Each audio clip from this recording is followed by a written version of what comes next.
with Bollywood and classic Kathak styles mixed in by the sister duo, the Roy sisters, Richa and Priya.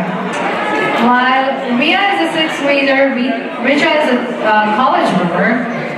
I remember her being a baby, but time goes by.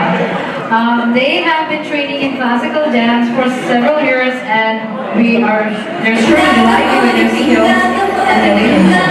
Please enjoy the performance.